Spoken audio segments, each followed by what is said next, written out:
জয় হিন্দ বন্ধু, তোমাদের ইউটিউব চ্যানেলে তোমাদের স্বাগতম জানাই। তো এসএসসিডি 2024-এ যাদের কিন্তু সিলেকশন হয়েছে যে ফোর্সে, তাদের সবার কিন্তু এখানে জয়েনিং লেটার কিন্তু চলে এসেছে, শুধু আসাম রাইফেল বাদ দিয়ে। তো আসাম রাইফেল কিন্তু এখনও পর্যন্ত জয়েনিং লেটার আসেনি এবং তার ট্রেনিং শিডিউল কিন্তু এখনও পর্যন্ত ফিক্সড হয়নি, তার জন্য কিন্তু জয়েনিং লেটার আসেনি। কিন্তু আর বাদ বাকি বিএসএফ বলো, সিআরপিএফ বলো, সিআইএসএফ বলো, আইটিপি বলো, এসএসবি বলো, সবার কিন্তু জয়েনিং ডেট চলে এসেছে। তো সিআইএসএফে কিন্তু দুটো ডেটে জয়েনিং হচ্ছে, এক তো 15 তারিখ এবং 22 তারিখ। এবং তোমাদের সিআরপিএফ যদি বলো 22 তারিখ, 21 তারিখ এবং 22 তারিখ, এবং কিন্তু বিএসএফ অল কিন্তু ফোর্সের 21 তারিখ। তো 21 তারিখ এবং 22 তারিখ কিন্তু যে আমাদের প্রতিটা ফোর্সে কিন্তু জয়েনিং হয়ে যাচ্ছে, শুধু আসাম রাইফেল ছাড়া। তো এখানে স্টুডেন্টের কিছু ডাউট ছিল, যেটা কিন্তু ক্যারেক্টার সার্টিফিকেট নিয়ে। এবং কিন্তু এখানে কিন্তু অনেক স্টুডেন্ট পিসিসি নিয়ে কিন্তু খুব টেনশনের মধ্যে আছে যে পিসিসি লাগবে কিনা। তো সেই কিন্তু ডাউটটা তোমাদের ক্লিয়ার করে দেবো। তো এই যে ক্যারেক্টার সার্টিফিকেট, এখানে দুটো কিন্তু গ্যাজেটেড অফিসারের সিগনেচার লাগে। তো সেগুলো তোমরা কোথা থেকে তোমরা করতে পারবে, তো A to Z তোমাদের কিন্তু এই ভিডিওর মাধ্যমে সব কিছু আমি ক্লিয়ার করে দেবো। তো যদি এখানে দেখো, এখানে দেখতে পাচ্ছ এনুকজার 4, তো সার্টিফিকেট অফ ক্যারেক্টার। তো যারা কিন্তু লেভেল 4 এবং লেভেল কিন্তু 3 যারা জব করে, তাদের কিন্তু এই ক্যারেক্টার সার্টিফিকেট তাদের লাগবে। তো এখানে তোমাদের মোস্ট যেটা দেখার বিষয়, তো এখানে দুটো কিন্তু তোমাদের গ্যাজেটেড অফিসারে তোমাদের সিগনেচার লাগবে। তো এখানে একটার কথা তো এখানে সাফ সাফ বলে দিয়েছে, এটা ডিএম না হলে তোমাদের এসডিএম যে অফিসার আছে, সেই অফিসারের কিন্তু সিল এবং তোমাদের যে সিগনেচার কিন্তু লাগবে। তো এখানে তোমরা সিল তোমরা লাগিয়ে নেবে, এখানে তোমরা সিগনেচার করে নেবে এবং তার প্লেস লিখে দেবে, ডেট তোমার লিখে নেবে। এবং ফার্স্ট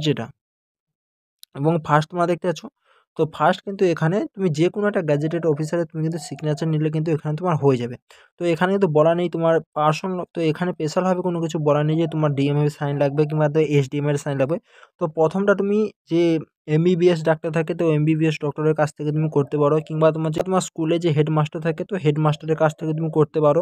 এছাড়া যে তোমাদের যে বিডিও যে অফিসার থাকে, তো বিডিও অফিসারের কাছ থেকে করতে পারো, না হলে তোমাদের কলেজের যে প্রিন্সিপাল আছে, তো প্রিন্সিপালের এখানে তোমরা যে সিলটা তোমরা নিয়ে নেবে এবং তোমার এখানে সিগনেচার নিয়ে নেবে, আর প্লেস লিখে দেবে, ডেট লিখে দেবে, ব্যাস এখানে কাজ শেষ হবে।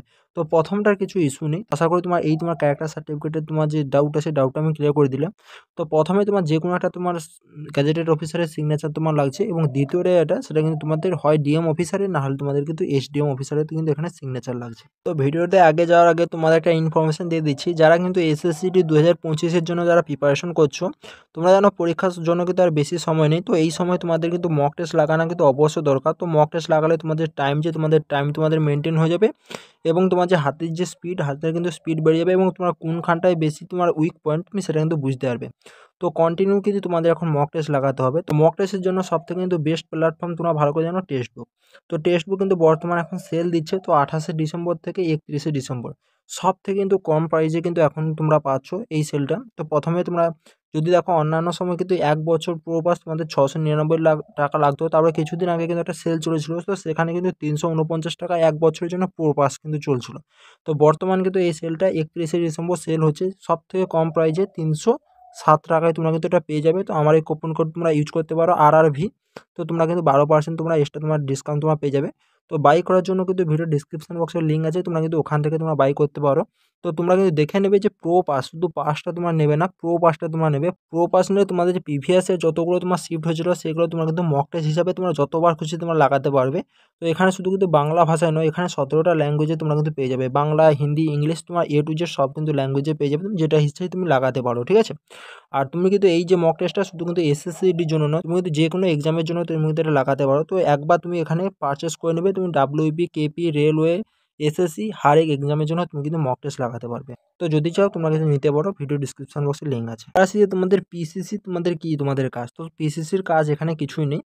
জাস্ট এখানে পিসিসিটা তোমরা যদি বানিয়ে নাও, যে গ্যাজেটেড অফিসার যে সিগনেচার দেবে, সে কিন্তু পিসিসি এবং তোমার জয়েনিং লেটার দেখলে সে কিন্তু একবারে তোমাকে সিগনেচার দিয়ে দিবে। আর কোনো কোনো জায়গায় কিন্তু পিসিসি দেখে না, নর্মালি কিন্তু সিগনেচার করে দেয়। কিন্তু কিছু কিছু গ্যাজেটেড অফিসার আছে যারা কিন্তু পিসিসি দেখতে চায়। তো পিসিসি না থাকলে তোমাকে তো 1 থেকে 2 দিন হয়তো ঘোরাতে পারে। কিন্তু জয়েনিংয়ের সময় তোমাদের পিসিসি কিছু কাজে কিন্তু লাগবে না। যারা বানানি নাও বানাতে পারো, এখানে পিসিসির কিছু কাজ নেই। সবাই কিন্তু পিসিসি নিয়ে খুবই কিন্তু টেনশনের মধ্যে আছে। তো আমি বলবো পিসিসি বানানোরও দরকার নেই, কারণ এখন পিসিসি লাগছে না। জাস্ট গ্যাজেটেড অফিসার এখানে সিগনেচার করার জন্য এখানে পিসিসিরা দেখে, বা যাদের কিন্তু সিএ হিসেবে যাদের সিলেকশন হয়েছে, তাদের এসএইচও সার্টিফিকেট তোমাদের লাগে, পুলিশ ক্যারেক্টার। তো সেটা যখন তুমি পুলিশ স্টেশনে যাবে, তো পুলিশ স্টেশন সে কিন্তু তারা খাতা, যে তোমার খাতা কিন্তু দেখে তো তোমার নামে কোনো এফআইআর আছে কিনা। কিন্তু তুমি তো ওই পিসিসিরা তুমি দেখিয়ে দিতে দাও, তাহলে সঙ্গে সঙ্গে ওরা কিন্তু সিগনেচার করে দেবে, তখন কিন্তু তোমার কোনো কিছু আর সার্চ করবে না, জানে যে পিসিসি বার করে নিয়েছে, মানে এই যে ক্রাইম রেকর্ড পুরোপুরিভাবে ক্লিয়ার আছে। তো এর জন্য মোস্টলি কিন্তু পিসিসি বানানো। না হলে কিন্তু পিসিসি এখানে কিছু কাজে লাগে না।